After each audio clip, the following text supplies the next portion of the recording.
أعوذ بالله السميع العليم من الشيطان الرجيم من همزه ونفخه ونفثه بسم الله الرحمن الرحيم الحمد لله رب العالمين والصلاة والسلام على رسولنا محمد وعلى آله وصحبه ومن والاه. Assalamu alaikum wa rahmatullahi wa barakatuh. So inshallah we're going to continue our session today with check-ins and just an overview of how things are going, and if there's any challenges that you guys are having, if there's anything that you feel good about, you feel confident about, you feel that you're able to tackle, and anything that you don't feel confident about yet and you would like to work on as you move forward in terms of improving your competency and also your confidence.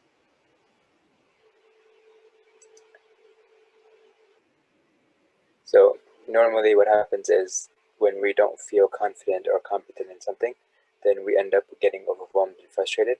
So this is just asking that question of, is there anything that we feel not so confident about? Is there anything that we feel that we're working on, but it doesn't help us in terms of moving forward because maybe our perceptions don't align with reality or something like that. So all of these things.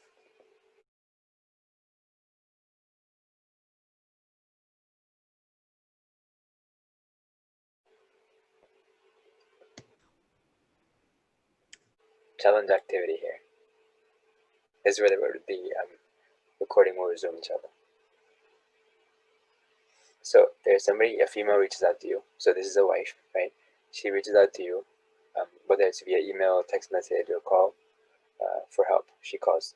I meant to say a phone call, so I can come off a little bit weird if like a call for help. She's calling for help, but she might be doing it through email, text message, or phone call.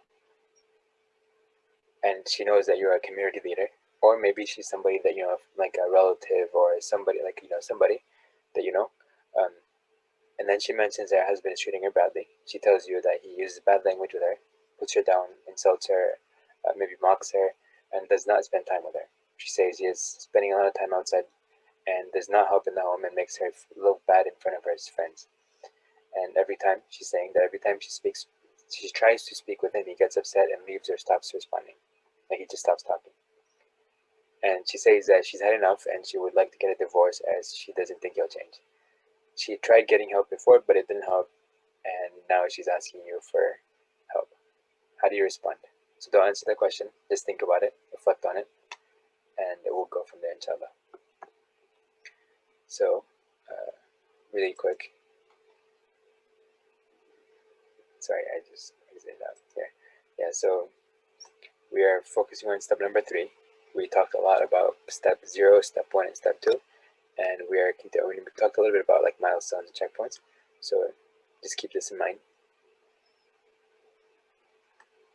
And these are some things that we can talk about, inshallah, after we finish our stuff.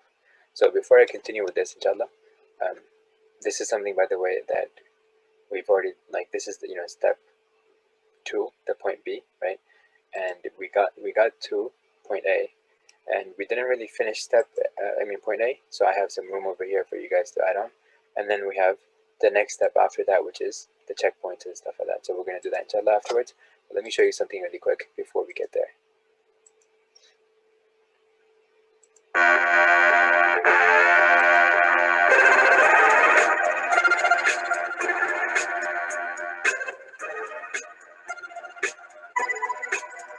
Can you hear well? Yes. Okay.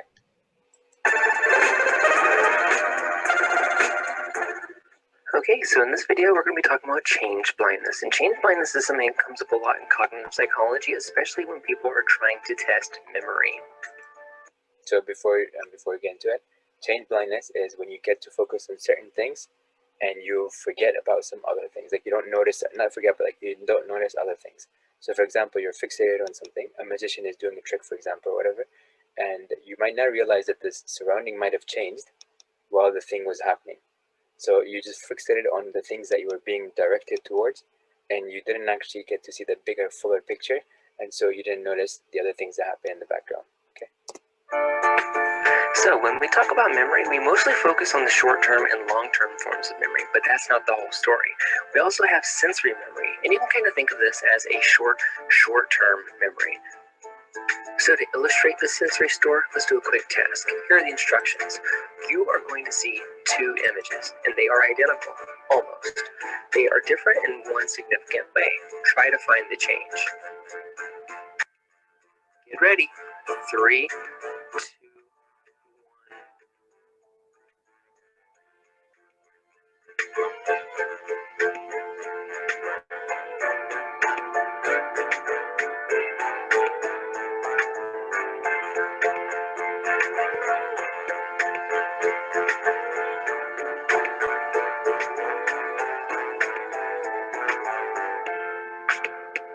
All right, did you spot the change? If you didn't, don't worry.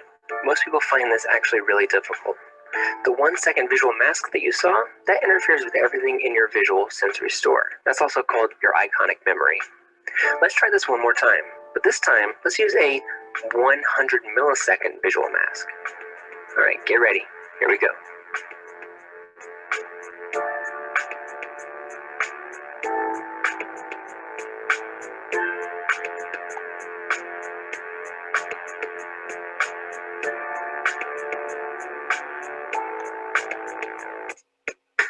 Okay, so did you notice the shadow? The shadow of the tree is what changed that time. That should have been much easier than the first time we tried this. That 1/10 of a second delay is short enough so that you've retained nearly everything in your visual sensory store, so that whenever you look at those two images, it's really easy to compare to find the difference between those two images. What you've just done is called a flicker task. It's used a lot in cognitive psychology. When people fail to see the change between those pictures, that's called change blindness. Now, let's look at a couple more examples. This time, we're going to manipulate the mask between the images, because the shorter that visual mask is, the less change blindness you should see. So let's start out with a 100 millisecond mask.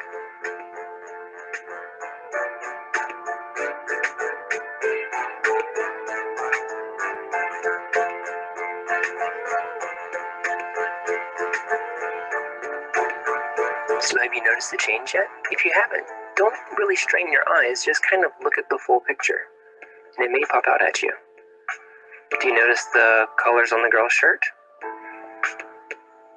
Okay, so that should have been a much easier example than the first one that we tried, because we were using a very short mask. That was only 100 milliseconds, or 1/10 of a second. Now, let's try one more, but this time without any mask. Okay, so this one should be the easiest of them all. In case you don't see it, just check the top of the astronaut's head. Now, why is this so much easier than the first few that we tried? Because this time we don't have a visual mask. In other words, we don't have anything to disrupt our sensory memory. So we're directly able to compare the memory for one picture for the next picture. And the difference between those two pictures pops out right at us. So, if we have less change blindness, the shorter that visual mask goes, then the opposite should be true, right? If we increase the visual mask, then we should experience more change blindness. To put it another way, it should be harder to detect the change. So let's do that. Let's pull up one more example. This time, we'll use a mask of 1 whole second. That's twice what we've been doing so far. So get ready, here it comes.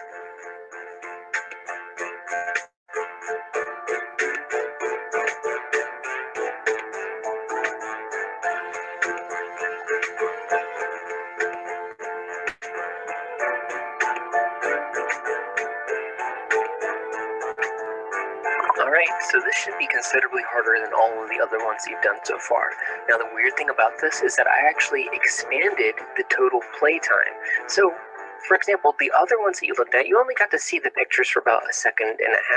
This time you get to see this picture 2.5 seconds at a time. And yet, that mask, which is a whole second long, makes this really, really difficult. So what I'm going to do now is I'm going to move that mask down to 100 milliseconds again. So we're going to move it back down to 1/10 of a second, and then we'll see how well you do.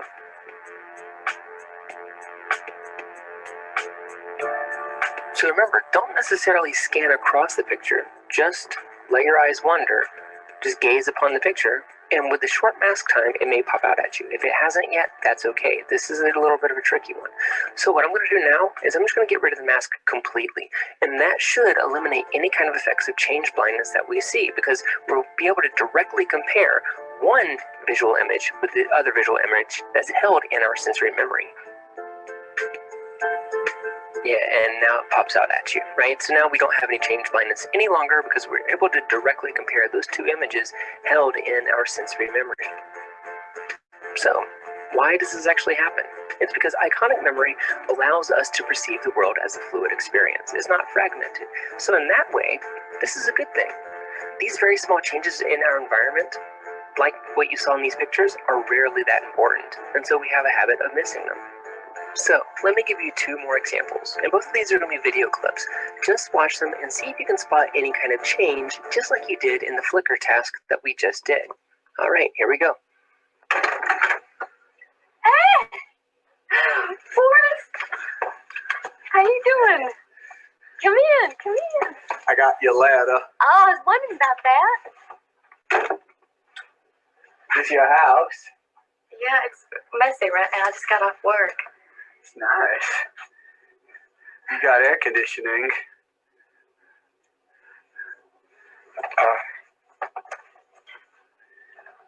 Thank you.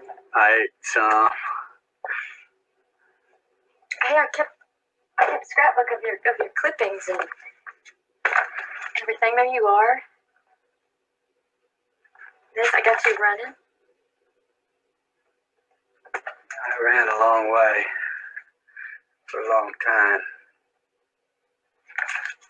There.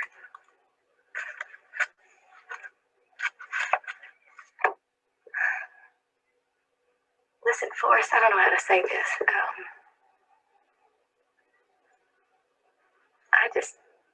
I want to apologize for anything that I ever did to you because I was messed up for a long time. And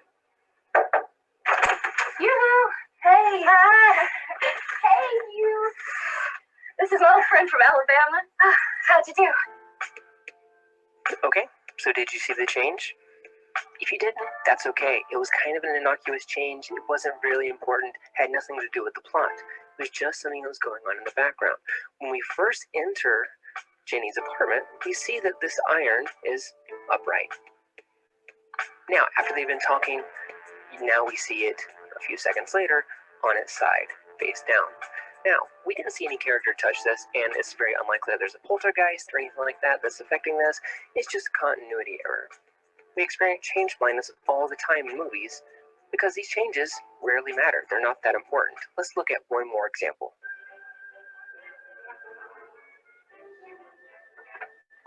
Hi, Lloyd. Been away. Now I'm back. Good evening, Mr. Torrance. It's good to see you. It's good to be back, Lloyd. What was pizza? Hair of the dog that bit me. Bourbon on the rocks. That'll do.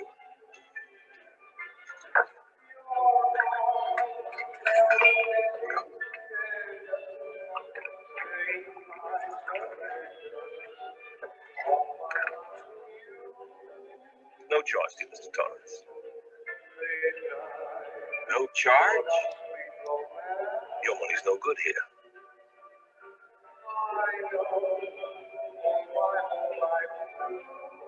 Orders from the house.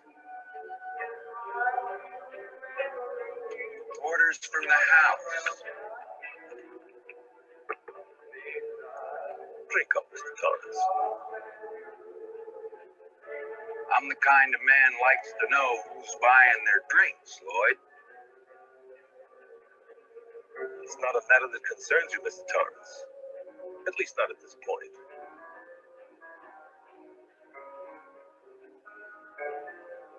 Anything you say, Lloyd. Anything you say. Okay, did you spot the change? If you didn't, then hey, that's another example of change blindness. But just in case you didn't, let's walk back through the scene one more time. We're at the bartender. You can see he's pouring this glass for Jack. You notice one big ice cube in this glass. We cut back to the bartender, back to Jack, and now the ice cube has apparently melted in the span of 10 seconds. Back to the bartender, and then back to Jack, and now the ice cube has reappeared in his glass. Back to the bartender one final time, and then over to Jack for this final shot, and you see that, what do you know, the ice is gone once more. So, most people don't notice this because they're too busy focusing on the dialogue between Jack and the bartender, because that's what's most important in this scene. So we experience change blindness everywhere, all the time. It's not just in movies, it's not just in television. And usually this is not a bad thing. Imagine if you noticed every single change in your daily life. You'd constantly be distracted by all these changes happening. That's all I have for this video. Thanks for tuning in. Bye.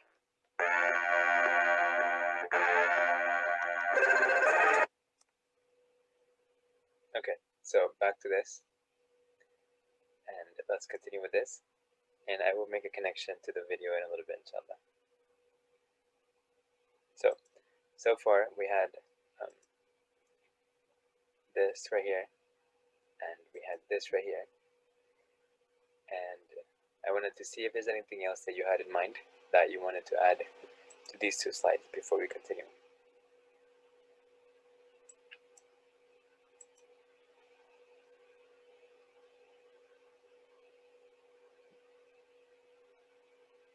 Here you could probably also add what kind of family life you're looking for and so on. These are some things that you can add on here. So maybe like I want to live a certain place and stuff. I want to have this many kids, for example. I want to do things like that. Maybe like I want to have this family dynamic. These are things that you can have over here in mind. Like if a woman is willing to be like part of that vision essentially, or if she has a vision that aligns with your vision and stuff, then kind of like with that. And then you have some other things that you're willing to offer and so on.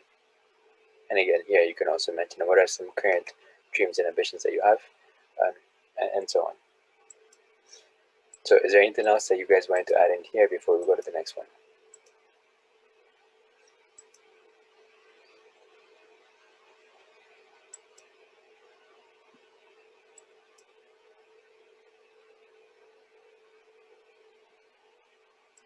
Okay, so I guess we'll move on to the next one, inshallah. So if there's nothing else to add, I guess I'll just make a note here. Unless you have something else to add from here. Can you guys hear me, by the way? Yeah, we can hear you. There's nothing else to add? Which part were you asking about adding to? So either any of them, from like step 0, which is reality, step 1, which is vision, step 2, which is current assessment, inventory, all that. And if there's nothing else to add there, then we can move to the next part, which is going from point A to point B. That steps like that, the actual step 3. But if there's anything else to add, then we can add that inshallah. So I do have space for this in case we needed to add anything here.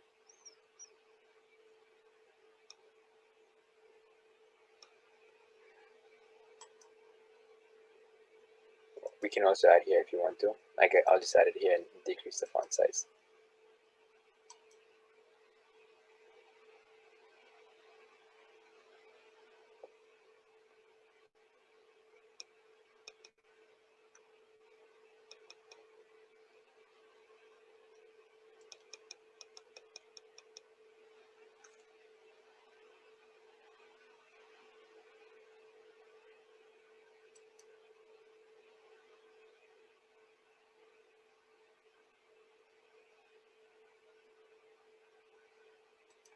Notice over here, this stuff right here could go into the previous slide.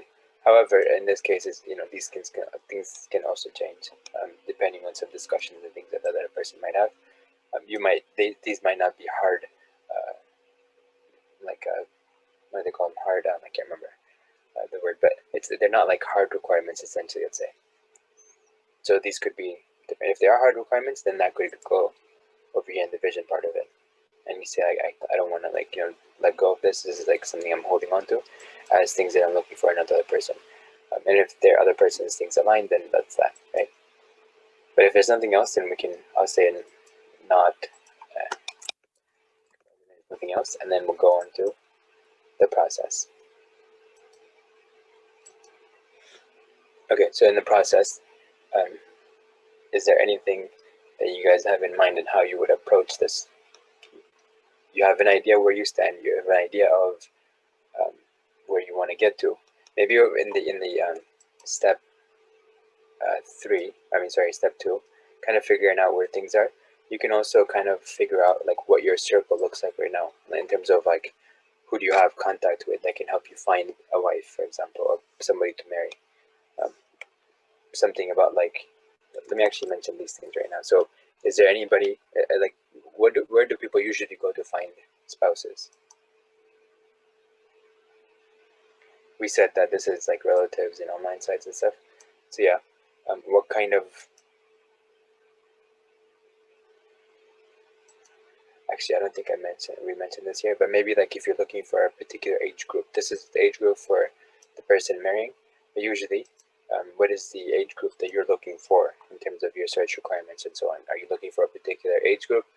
Are you looking for a particular background? Are you looking for these things? So this is something that you can mention here if you want to. Okay. So let's assume that we have this thing right here. Let's assume that we have, all the other steps completed. Now, how would you proceed? What's the first thing that you would do? You have, some idea of what you want, some idea of what you're going to be offering, that you're bringing to the table. How do you, and you have an idea of like the search process itself, right? How do you go and like actually, well, how do you actualize this right here, the search part?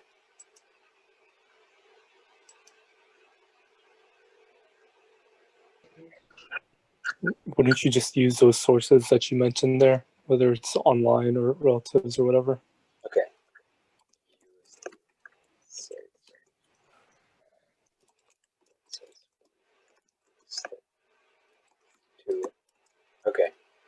To let's say to initiate search. Okay. And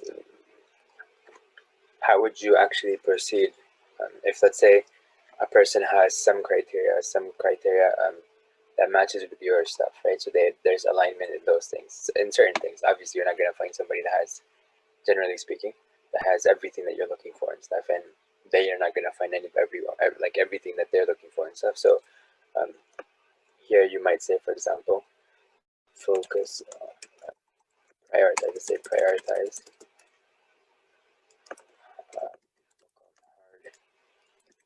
requirements. So these are things that you just cannot live without.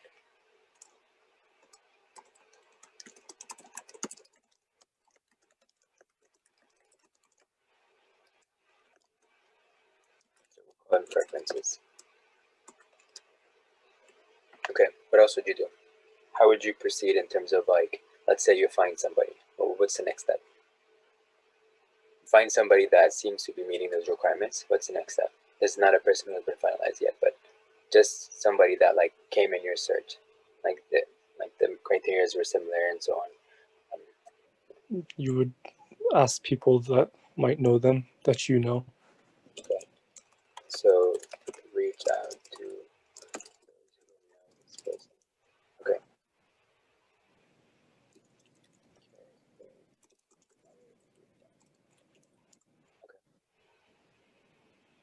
So these are references essentially. Mm-hmm.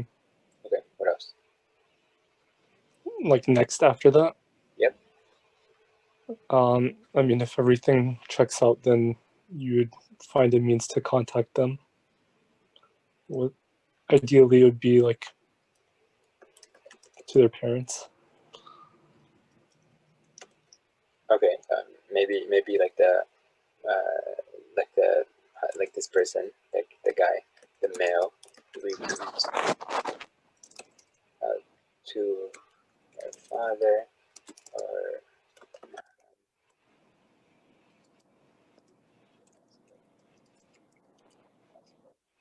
um, or you can have your mother, for example, or your sister reach out to their father.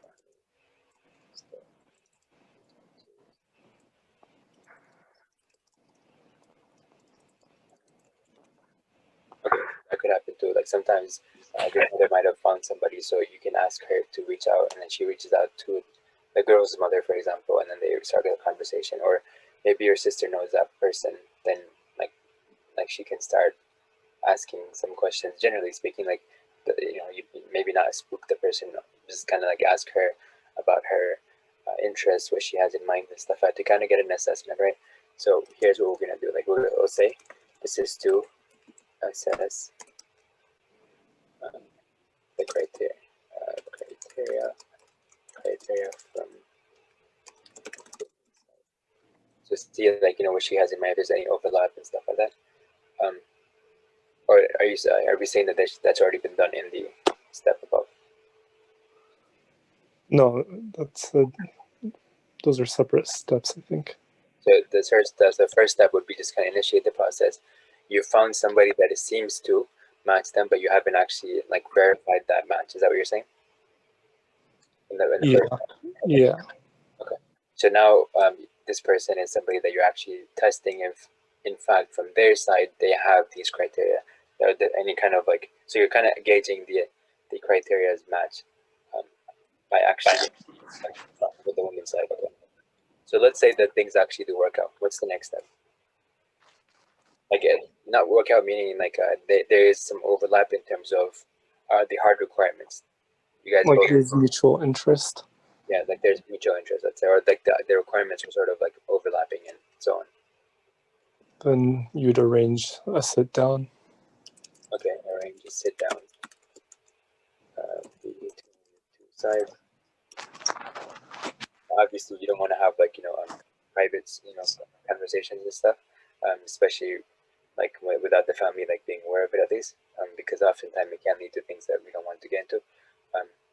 So yeah, okay.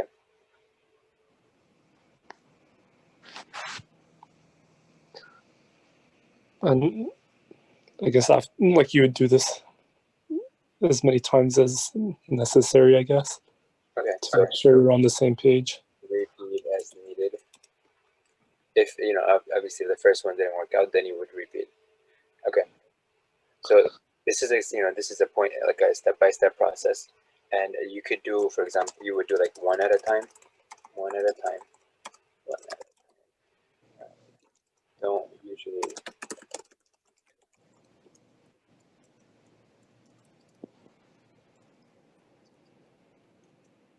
Right, so it's better to have one at a time.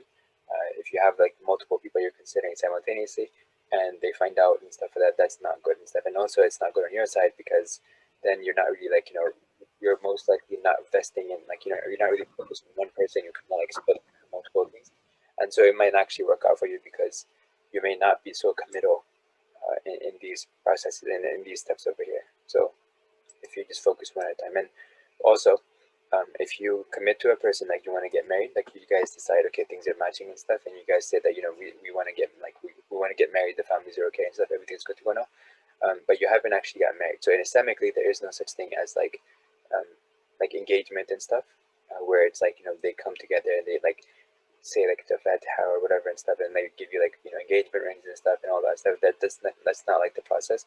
In Islam, it's a lot simpler. It's just like you guys want to commit to get married because you guys discuss and you guys feel like you guys are going to be able to work together and stuff. Then you say, okay, yeah. Then that commitment, right? It's just like a verbal commitment, and as you guys are having like the next steps and stuff, during this time period, nobody is allowed to come and like arrange it, like sort of try to get married to her. So the Prophet like mentioned to us not to like try to outdo each other in terms of these kinds of things, whether it's in a business transaction, whether it's like in something else, and also in marriage. That if somebody is if a person, a Muslim person, a Muslim brother, meaning a male, is engaged to somebody else, engaged meaning they have committed to this marriage, then nobody else, but they haven't been married yet. They haven't got married yet. So nobody else is allowed to come and say, I'm proposing to you and stuff like that. Like I want to get married to you, or like, proposing to the woman through her family or whatever. They're not allowed to do that. So they shouldn't do that. So that obviously, because that can cause a lot of ill feelings and stuff, and it could be like a lot of animosity and things like that between the people involved and stuff. Also, you don't want to do that. So yeah, so just focus on one person.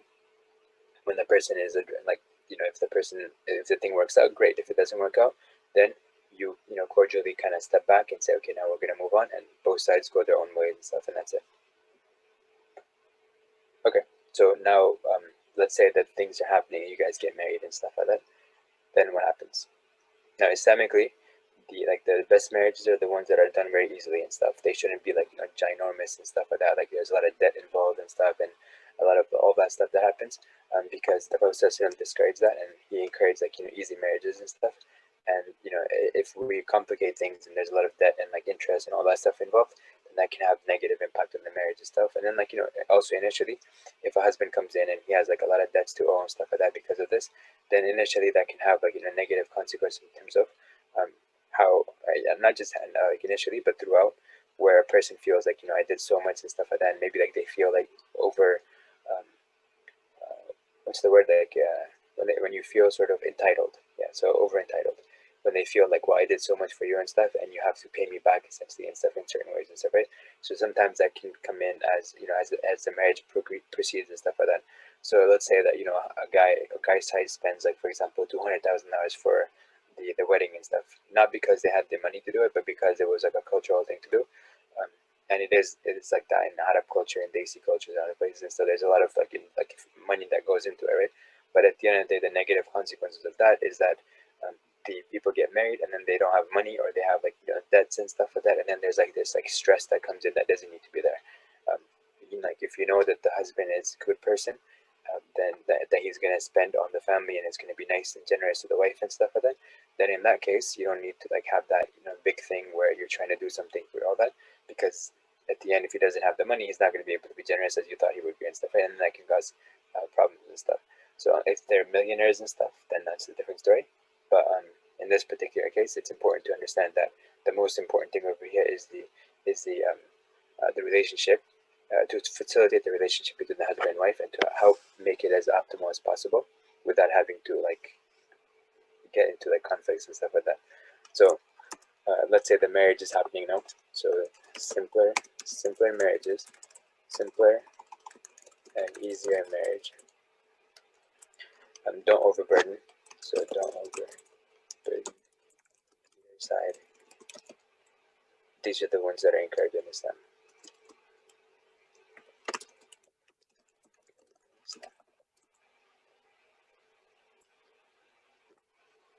And a lot of times, this is one of the reasons people actually don't get married, because they don't have the money to get married, because they're expecting like $200,000, $300,000 of expenditures in the marriage itself, which is like buying an entire house and stuff, right? So if they were to spend that money instead on buying a house, then that would work out too, right? Or if they were to spend that money like over time to kind of like go places, travel together, and have fun together and stuff in the beginning, and that would have been a lot better for the development of the relationship and so on. But if they don't get to do that because they're not able to do that, there's a lot of debts and stuff like that. And initially, that can cause a lot of stress, but also throughout the marriage and stuff. So okay, I would also encourage like a Islamic marriage course. I've heard that like love notes from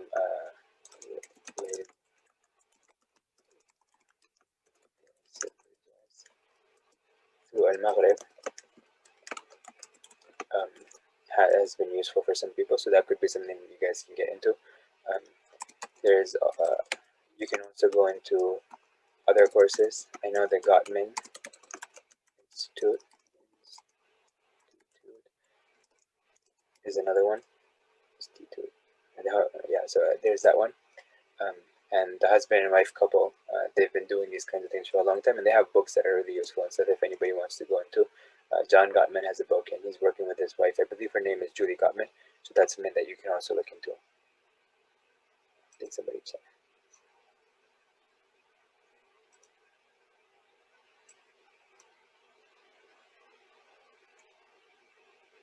Okay, there's another one apparently. Protect His House. Is that a new one, or is that something that was there before?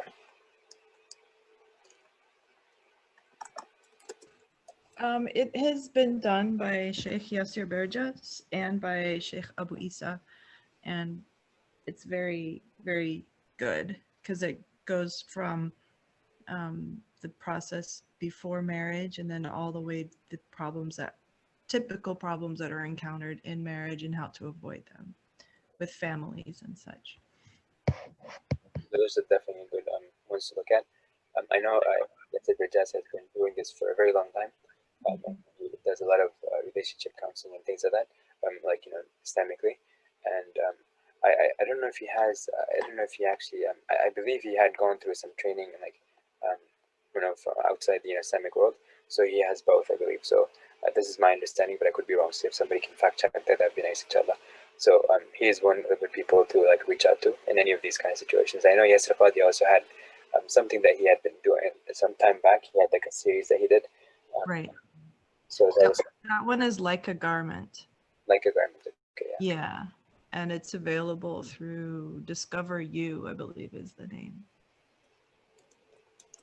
And every couple of years they revamp it and put out a new version. And it's very good because it talks very, he gives a lot of the fiqh of marriage and intimate relationships and such. Is that you said Discover You? Yes. Like that? No, just the letter U. Discover and then the letter U. Like that? Yeah. Or is it together? I'll double check. Okay. So and yeah, so those are good ones to look at. These are good because they give you like just overall like understanding of like how things happen, like how to navigate some of these things, and just kind of like just things, some things to be aware of as you head into these kinds of commitments. So these are good ones. I would definitely recommend these. There's also like 5 Languages of Love. There's another book. Can't remember the author's name right now. Yeah, but there's that one. There was another book called Men Are From Mars and Women Are From Venus, I think. I think that's the book name. So that was another one that if somebody wants to look through, they just like, gives you like some of the typical things that non-Muslim researchers have discovered that have been useful, or some things to keep in mind in terms of the typical patterns and conflicts and things like that, and how to manage them and so on. So these are some things that I would encourage people to look through. Of course, I would prioritize Islamic stuff first. Dr. Rida Bashir is another one who had written, I think he has a book called Blissful Marriage, and we had like a seminar for this, actually using this book several years back when Imam Samih used to be in the community over here. And there are other ones that you can also definitely look through. So I would prioritize Islamic related stuff first, especially people who are not just like giving content from Islamic perspective, but they have experience working with actual cases, so that they actually have ground experience and not just like theoretical experience and stuff. Because theoretical experience is great, but at the same time, in terms of when you actually get into a conflict and you start learning like the routines of a particular culture or society, in terms of the kinds of conflicts that happen, those would also definitely be useful in this case. So I would definitely recommend this. And again, I know that I'm putting this under the picking a wife section, but you would also do that as like picking a husband and stuff. So you have like expectations and you have understanding of what you're getting yourself into, and to understand then that when conflicts do arise, that you sort of don't get overwhelmed and you don't just want to back out. One of the things that happens a lot is when people come in with like unrealistic expectations, and they don't have understanding of how to manage stress and so on, and they don't have good interpersonal skills. So when conflicts happen, they don't know how to manage them, so they get very toxic, they become negative and stuff, and they start like there's a lot of problems that happen that can otherwise be avoided. So here, having these expectations, understanding that like the objective in Sharia is to for people to get married and to keep families strong, right? It's not the objective, although it's halal. There is a weak hadith. As far as I know, it is weak when I checked last time, and it is the one that the most hated thing from the permissible things of Allah Subhanahu wa Taala is divorce, right? However, as far as I know, that it is weak. However, the scholars did actually go into details discussing it, and they noted that the objective of Allah Subhanahu wa Taala is not to encourage divorce and stuff, right? So that's a given, right? And so on the other hand, Allah Subhanahu wa Taala wants a reconciliation for people to work together and not break apart and stuff, right? So if you commit to something, remember that this is a lifelong commitment, and Allah Subhanahu wa Taala wants you to be together, and there are ways for people to do that. But if one side, even when people have issues, and they feel the other side is having ill intent, and at the end of the day, it's not necessarily that the other person has ill intent, right? I have cases right now. So one of the cases is where both sides are thinking that the other side has ill intent and so on, but it's turning out that there was a lot of misunderstanding, and a lot of this process was missing in the marriage itself. So this part especially was missing, these two parts, and there was no expectation of what Islamic marriage looks like, or how marriage is supposed to be, how character is supposed to be, and so on. And so a lot of these things, when conflicts happen, they were not managed well, And so the other side assumed that their line of best fit was the one that the other person was also following, but that wasn't the case. And so they reacted in a different way because they thought, well, why is this other person acting this way, right? I would probably only react this way if this and this and this, right? So they started sort of like interpreting the other person's action by their own framework, which is obviously going to give conflicts and stuff, right? So expectations were off, and they were not realistic. So just because I think of things a certain way doesn't mean the other person is going to look at the world my way. Like, so I need to communicate. I need to figure out what's happening from the other side and say, okay, I get it. I didn't think of it like that. I was thinking this way. And the other person that should also try to accept that and say, okay, I shouldn't have expected that from you. I should have communicated that first to discuss what was going on in your mind and stuff. So communication, things like that are going to be very important. So a lot of people are not used to that. A lot of people get into marriages and then they realize that life is hitting them. And when they realize that and they don't know how to manage that, they start assuming negative of the other side, and then it gets magnified. Eventually, it comes to the point where they feel that there's irreconcilable differences, and that's it. But in reality, the data is showing from these guys, the Gottman Institute, that most of the people, even on the brink of like their divorce, like the people are like, there's nothing that we're going to be able to do now. We're pretty much hating each other. We don't want to be together. They end up coming to these so they have books, but like they also have actual training and couples retreats and so on. So when they go to them, when they actually learn the strategies and stuff, they start realizing that even the people that were on the brink of divorce are like, well, here, like this is like the last resort and stuff like that. What are we going to lose if we try it out, right? So they try it out and then they come out most of the time, meaning like 90-something% of the time these people came out and their marriages actually became stronger when they were right before that on the verge of divorce. So you could see like how powerful non-Muslim strategies are. So you can only imagine how much Muslim strategies would be if we incorporated the same strategies. Because again, like there are certain etiquette related stuff that's Islamic. So even though I'm calling them non-Muslim strategies, they're technically under the banner of Islam. That's just something to keep in mind. And then obviously we have added strategies, and we have also connecting to Allah subhanahu wa ta'ala and so on. So that helps us actually go better. So now one thing I'm going to mention before I conclude on this topic, and that is this, that in Surah An-Nisa, there's an ayah that Allah subhanahu wa ta'ala tells the men that if they find something that they don't like in their wives, right, that they should not like divorce them essentially, right, that they should actually remember that there could be something else that is good in the wife that would offset this thing that they don't like. So it's not like you have to have like the perfect person and stuff the way that you wanted them to be and stuff, because you're never going to get whatever you want 100% completely in terms of a wife or whatever and stuff, right? There might be one or two things that you like, that you're not going to like, at least, and they're likely to be more than that, but that's okay, because again, your expectations are your expectations. They're your small T truths, and they're not capital T truths, right? So we have to accommodate like our worldviews to match the reality, right? So in this particular case, Allah subhanahu wa ta'ala is discouraging men to divorce their wives. It's just because they don't like something that they have, because there might be some other things that they have that actually are going to compensate, and there's khayr that can come out of that. That's what Allah subhanahu wa ta'ala mentions in there. And for the women, there's another ayah that's in Surah Nisa as well, that's specifically targeting women, wives, and Allah subhanahu wa ta'ala is mentioning to them that whoever it is that they fear nushuz, like marital discord, let's call it, right? Whoever is experiencing this from their spouses, that they should try to reconcile, and there is some negotiation that they can do. And then Allah subhanahu wa ta'ala says, وَالصُّلْحُ خَيْرٌ, that reconciliation is better. When Allah subhanahu wa ta'ala offers you and tells you that reconciliation is better, then Allah subhanahu wa ta'ala is telling you that that reconciliation is an option to begin with. If it wasn't an option, He wouldn't say it's better, right? Or it's a good news stuff, right? Allah subhanahu wa ta'ala wouldn't say that.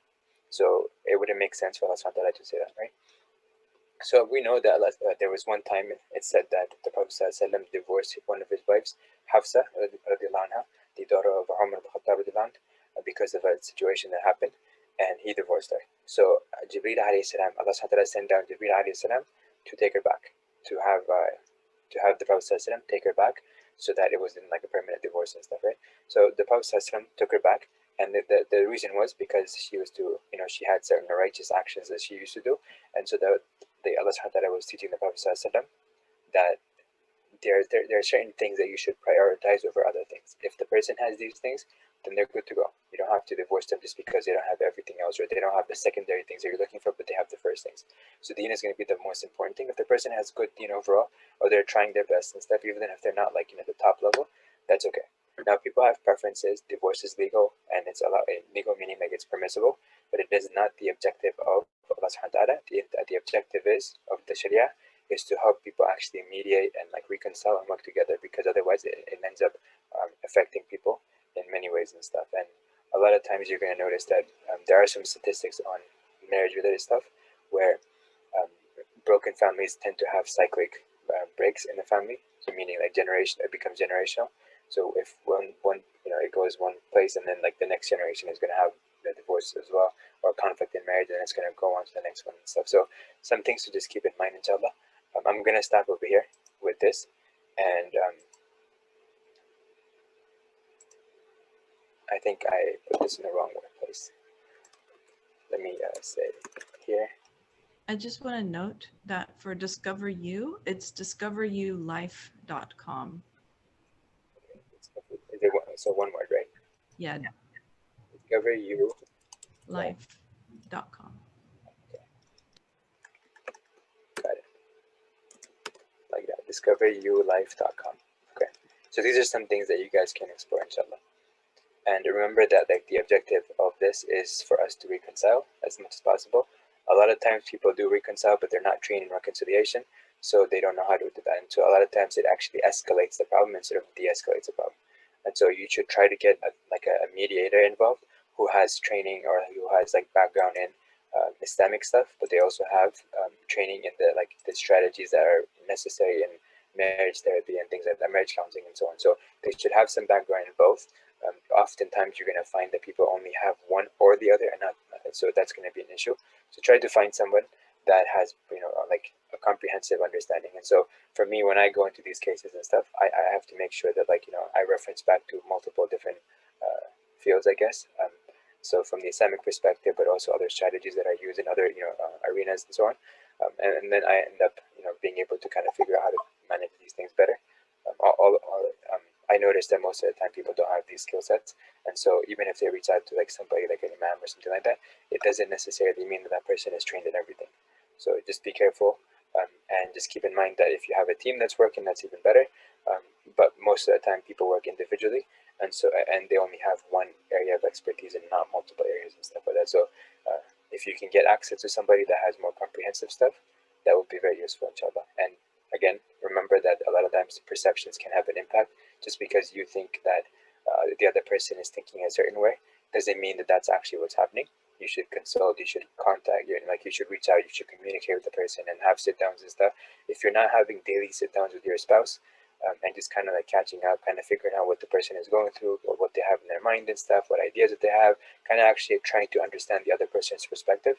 You may not agree with everything that they're thinking or doing, whatever, but at least you can understand where they're coming from.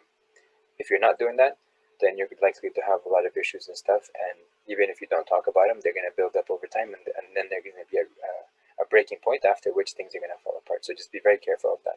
Now with that, I want to go into this right here, and then we're going to go ahead and conclude, inshallah. So anybody have an answer for this? I intentionally waited on this. Again, because I wanted you to think about it for some time, and maybe there are certain things that I mentioned throughout that might be useful in addressing this, as well as looking at this video that we looked at might be useful too. So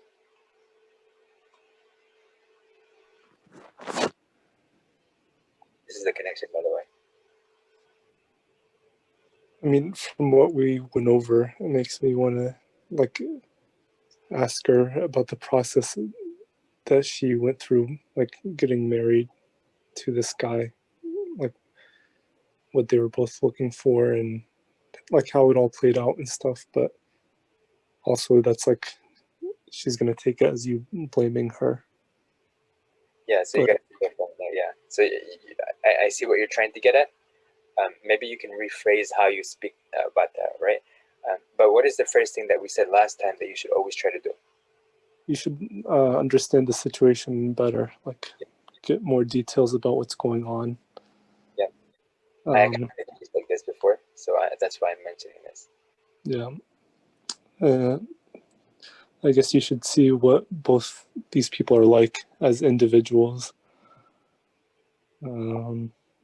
Get more background. Yeah.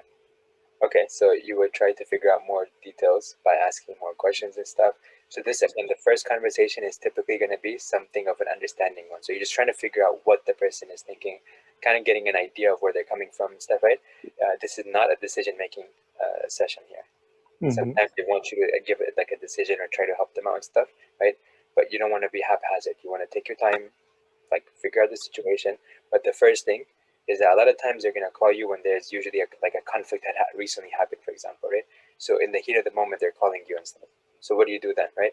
You don't want to escalate the situation. You want to de-escalate it first when people are sort of like, like thinking clearly. Then you're going to help address the situation a little better. So go ahead. What else do you have in mind? I mean, if you're trying to de-escalate the situation, then like let them talk about what happened.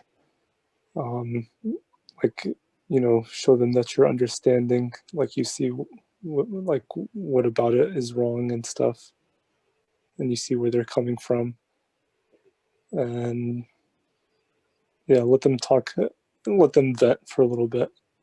Okay, so pretty much like unload and kind of like tell you all the stuff that's going on and stuff like that. So when they feel like they're being heard, right? That's part of the process of de-escalation. You don't want to give solutions. You don't want to make judgment calls and stuff. You don't want to give them like directions on what to do and stuff, or like what's the next step or whatever. You want to say, okay, hey, okay, I'm hearing you. Like, okay, I understand and stuff. If you don't understand something, ask the question. Okay, did you mean to say this, or like what do you mean? I didn't understand this. Can you repeat this, or can you rephrase this and stuff? Then they're going to be able to feel more comfortable that you're actually engaged in the conversation, right? And again, remember that because it's likely that they're coming from an argument or like a big thing that just happened and stuff. So in this case, they may not want to have, in reality, they may not want to have like an immediate, sort of like a divorce proceeding or something like that, but they may just want to just be heard and stuff, right? Because, yeah.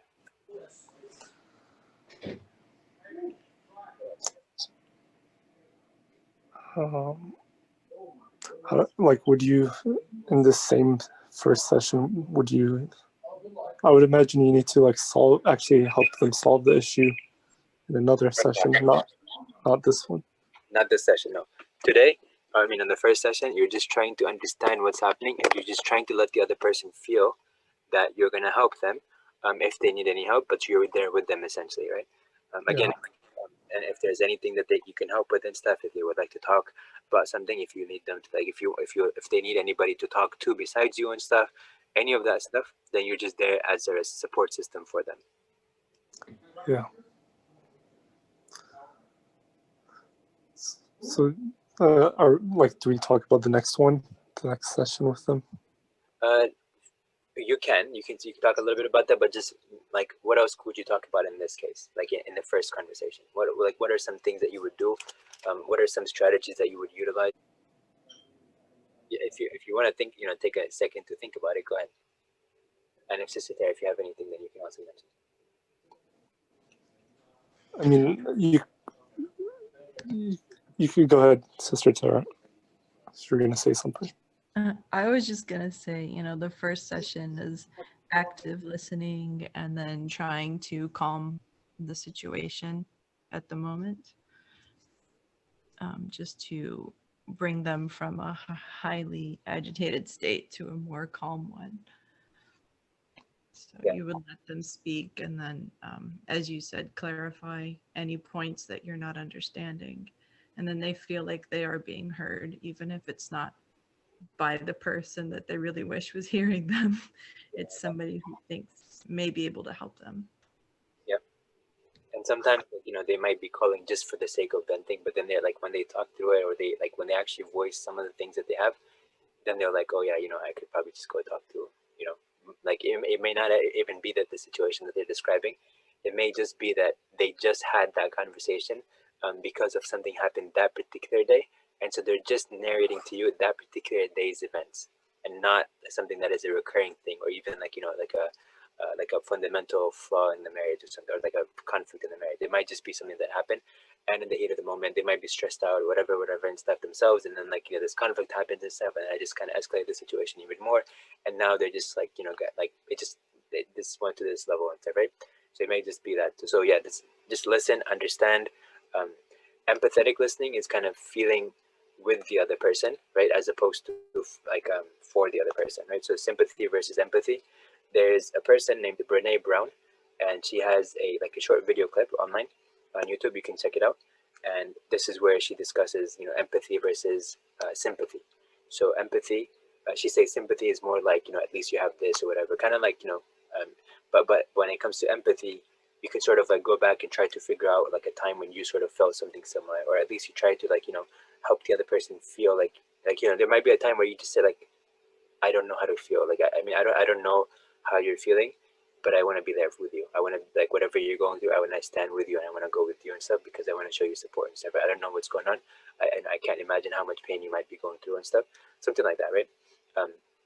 Obviously in this conversation, like that particular phrase may or may not be relevant. It may just be, for example, you say, okay, I am hearing that you are really overwhelmed and you're angry and you're hurt.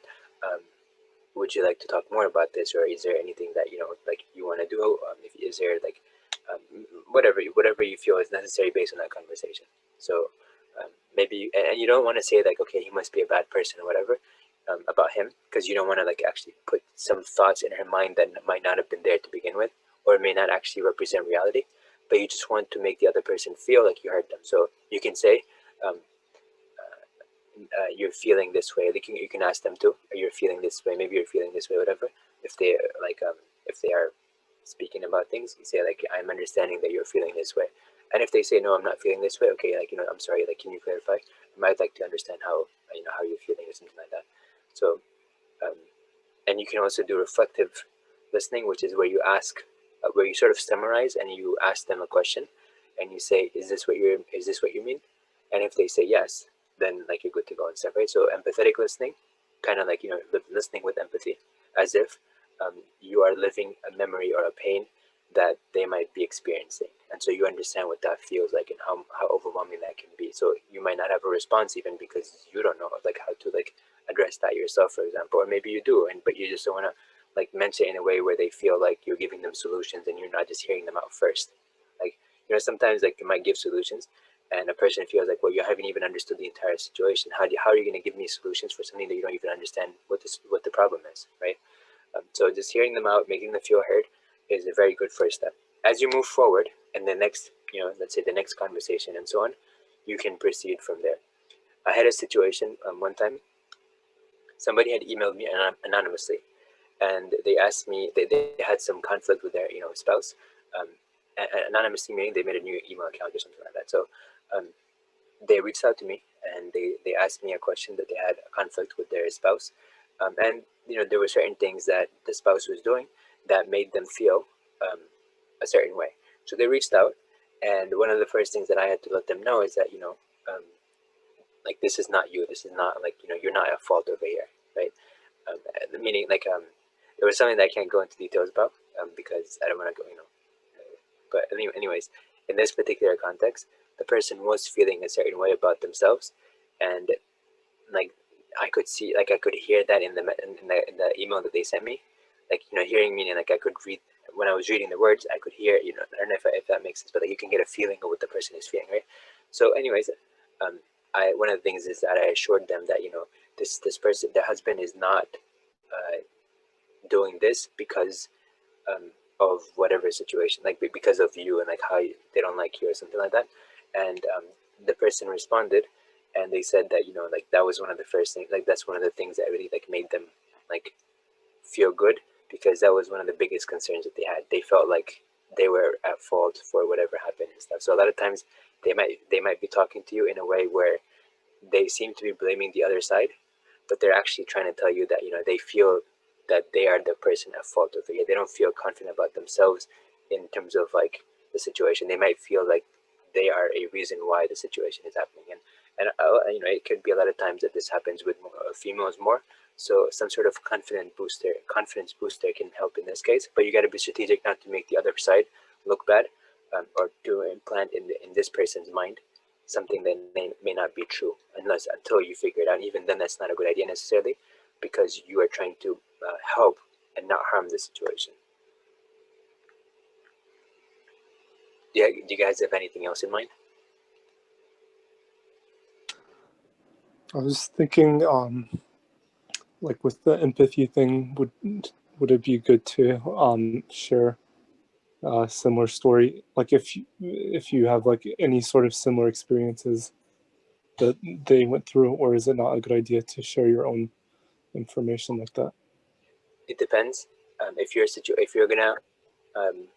you have a story that really resonates with them, as in it's exactly like the same feeling, or it's very similar to the same feeling, you may find it sometimes useful to mention, like, oh yeah, I remember going through something like that.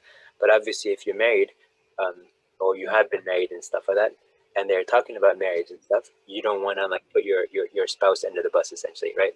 So you Yeah. don't do that. Be careful in that. You can mention, like, I've had experience where I was dealing with somebody, so you can talk about relationship related stuff, like a friend, or like something else, or like a colleague or whatever. You can say there was a person that I was dealing with and stuff, and where this conflict happened, and I felt this way. So I understand where you're coming from, something like that. You can say that. Obviously, like, don't put people under the bus just because you want to give the example, but at the same time, just find something that's similar, not in everything, but in the feeling, right? You're just trying to find some feeling that you had that was similar to this feeling. It doesn't have to be the same context necessarily, right? And again, you're not saying that you understand their pain 100%. You're just saying that, okay, I can understand. I understand, where you're coming from. But obviously, I'm not going to say that I understand 100% what you're going through. So don't make that mistake of like just making these blanket statements like, I know exactly how you feel and stuff, right? Because you don't exactly know how they feel. And what about the topic of divorce? She's talking about divorce. How do you tackle that? I don't think you should like even entertain that at this point.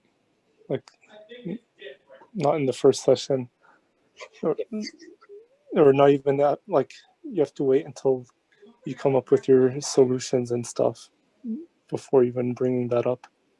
Yeah, so I would focus on this first. Remember, the divorce thing is the thing that got on these. So this part right here, she's had enough and she wants a divorce. So it's got built up on this right here. So make sure you address this, because if you address this, it's likely that the divorce issue is not gonna be needed and stuff, right?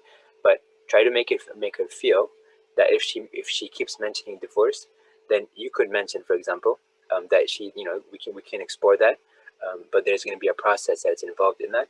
So we want to make sure that we like handle it Islamically the best way and stuff. And Islamically the best way is, you can try mediator first. If the mediator doesn't work, you can try arbitrator. Arbitrator is where like the two parties appoint somebody that's going to arbitrate on their behalf, and then these arbitrators will come to a conclusion, and then whatever they decide is going to happen. So for example, there was a conflict between Muawiyah radiallahu anh and Ali radiallahu anh, and they both made a decision that was, from their perspective, Islamically valid and stuff, right? And they made that was their perspective and stuff.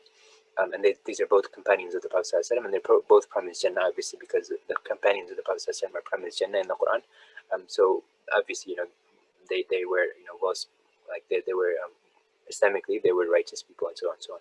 So anyways, they had a conflict. They appointed arbitrators and stuff, and these arbitrators then decided the conflict is not going to resume, and they find a way to reconcile. Okay, so that's what happened. So arbitration is something that you can also do. And if the arbitration does not work and whatever, right, there is a possibility that you might need to go to the divorce process and stuff, right? However, the first step is reconciliation, and that does require you guys to figure out how to do that yourselves, or you get somebody else involved, like a mediator. And if that doesn't work, get an arbitrator. And if that doesn't work, then you move on from there in the divorce process. And the arbitrators may decide that the divorce is the option to take and stuff, depending on certain situations and stuff. So that is something to consider.